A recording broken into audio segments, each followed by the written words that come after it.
पश्चिम बर्धमान जिले के युवा तृणमूल सचिव अशरफ खान के नेतृत्व में आज रानीगंज के वार्ड नंबर 91 में स्वैच्छिक रक्तदान शिविर का आयोजन किया गया। इस कार्यक्रम में रानीगंज विधायक व एडीडीए चेयरमैन तापस बैनर्जी, रानीगंज टाउन टीएमसी अध्यक्ष रुपेश यादव, रानीगंज बोरो 2 के चेयरमैन मोहम्मद मुजम्मिल शहजादा तथा अन्य पार्टी कार्यकर्ता उपस्थित थे। इस मौके पर विधायक तापस बैनर्जी ने कहा कि राजनीतिक दल के कार्यकर्ता अगर सामाजिक कार्य नहीं करेंगे तो वह जनता से जुड़ नहीं पाएंगे। तृणमूल कांग्रेस का हर कार्यकर्ता हमेशा जनता के बीच रहता है, जनता के लिए कार्य करता है। कोरोना काल में भी तृणमूल कार्यकर्ताओं ने जनता की सेवा की थी। रक्तदान शिविरों का आयोजन किया गया था। इसी क्रम में आज इस रक्तदान शिविर का भी आयोजन किया गया है। उन्होंने कहा कि इस रक्तदान शिविर में जिन्होंने भी रक्तदान किया है उनको वह धन्यवाद देते हैं।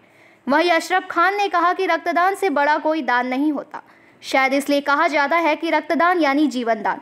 उन्होंने कहा कि आज मौसम थोड़ा खराब है, इस वजह से इस शिविर के आयोजन में थोड़ी दिक्कत आ रही है, लेकिन उनको उम्मीद है कि जो उन्होंने लक्ष्य रखा है 50 यूनिट रक्त संग्रह का वह पूरा करेंगे।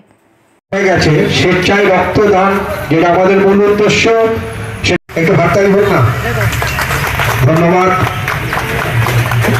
আমরা সমন্বয়ের বার্তা যাচ্ছে, যেখানে একটা সম্প্রীতির বার্তা যাচ্ছে, সেই জায়গায় দরজায় ঘুরে বিরোধের যারা কথা বলছেন তার প্রতিবাদে কিন্তু আমরা 22 তারিখে আমরা ওয়ার্ডে একটা সংগঠনের মিছিল করব। আমরা দেখিয়ে দেব, আমরা বুঝিয়ে দেব যে ভারতের মানুষ, ভারতের সব ধর্মের লোক একসঙ্গে মিলেমিশে থাকতে চায়, নাকি একের উপরে লাঞ্ছন লাগে।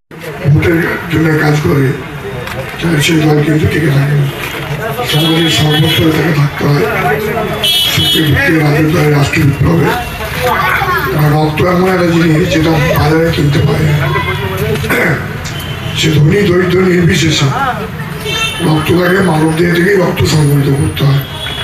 আরেকটা এই রক্ত জাত বা ধর্মের কথা উদ্যোগের কথা বলে, এই রক্ত কাকে যাবে কেউ জানে না।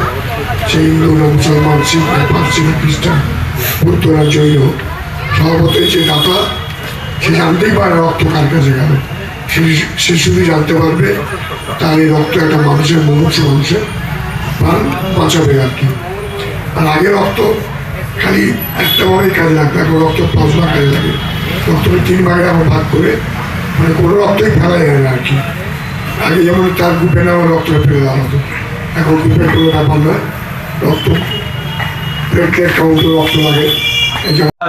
আমি কারো নাম দিতে চাই না, কারণ এখানে যারা উপস্থিত আছে প্রত্যেকজনই আমাদের এই শুভ কর্মে তারা সহযোগিতা করেছে। মানুষ অনেক কিছু চিন্তা ভাবনা করে, অনেক মানুষ বলে না যে আমরা অর্থ দান মানুষকে করি, কেউ বস্ত্র দান করে, কেউ শীতকালের মধ্যে মানুষকে কম্বল দান করছে, কেউ দুস্থ মানুষদেরকে 2 মুঠো চাল দিয়ে মানুষকে সাহায্য করছে। তো এইরকম একটা সাহায্য, যে সাহায্য মানুষের যারা মৃত্যু মুখে যে সমস্ত মানুষ তাদের জন্য পাশে দাঁড়ানোর জন্য। रानीगंज से सम्राट दास की रिपोर्ट, पीबीटीवी न्यूज़।